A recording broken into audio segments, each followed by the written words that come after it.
মই আজি প্ৰথম আহিছিলো সিহঁতে লগ ধৰাৰ কাৰণে কিন্তু কি কৰিছে নাজানো সিহঁতি কাম নকৰে কোনে লগ ধৰিছিলে প্ৰথম ইহঁতে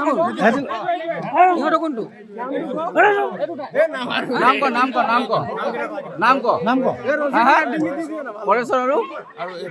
তহঁতি গৰু ক'ত মাৰিলি মই নাজানো বন্ধা কথা হেঁতি যাম বন্ধা নাজানো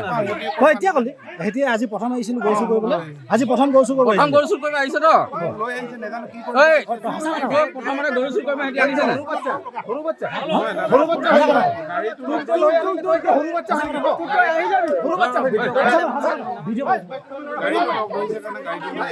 গাড়ী চুৰ গৰু চুৰ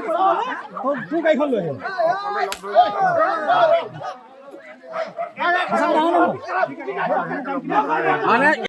আজি ৰাতিপুৱাই শুই উঠি শুনিবলৈ পালোঁ যিহেতু যোৱাকালি 3 তাৰিখ আছিলে 3 তাৰিখৰ নিশা আমাৰ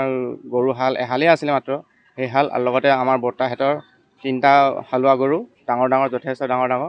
তো সেইকেইটা যোৱা নিশা হেৰাইছে যিহেতু আমি আজি ৰাতিপুৱা শুনিবলৈ পালোঁ যে ইয়াত মাৰ্ঘেৰিটা আৰক্ষীয়ে তেওঁলোকক তেওঁলোকক আমি মানে কৰায়ত্ব কৰিছে 4জন গৰু চোৰক কিন্তু আমি তেওঁলোকক সন্দেহ কৰিহে আমি তেওঁলোকক চাবলৈ আহিছোঁ যে তেওঁলোকো জড়িত আছে নেকি আমাৰ গৰুকেইটা চোৰৰ লগত বা কিবা সম্পৰ্ক থাকিব পাৰে নেকি সেই সূত্ৰে আমি মানে আহিছোঁ যে তেওঁলোকৰ লগত কিবা সম্পৰ্ক থাকিব পাৰে মানে নেকি গৰু এই আমাৰ হেৰাই যোৱা গৰুকেইটাৰ লগত মানে কাক তেনেকৈ জানিব পৰা মতে আমাৰ জাগুনৰে নিবাসী শ্ৰী ৰঞ্জিত গগৈ তেখেতৰ ঘৰ নামফাই নামটো জানিব পাৰিছে মানে তেখেতৰ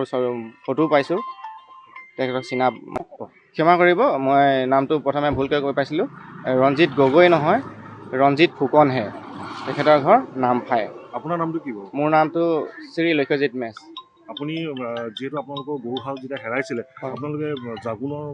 থানাত দিয়া হয় হৈছিলে আমি এজাহাৰ এখন দাখিল কৰিছিলোঁ কালি ৰাতিপুৱা আহি পিনে তেওঁলোকে চাওঁ বুলি কৈছিলে কিন্তু আমি ভাবিছিলোঁ তেওঁলোকে সকলোৱে মিলিজুলি মানে কিজানি কৰায়ত্ব কৰিছে নেকি দোষীক তো আমাকো আমি সেইবোৰে আমি উচিত বিচাৰটো পাম বুলি আশা ৰাখিলোঁ কিষাণ মই লাখা মানুহ কথা থাকোঁ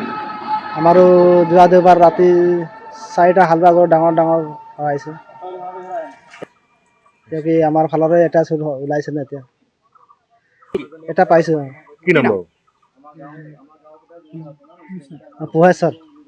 উলুপৰ বাসিন্দা বুলি গম পাওঁ কি নামটো পোহেশ্বৰ যিকোনো খবৰৰ বাবে যোগাযোগ কৰক 7099017330 লগতে 7099017110 নম্বৰত।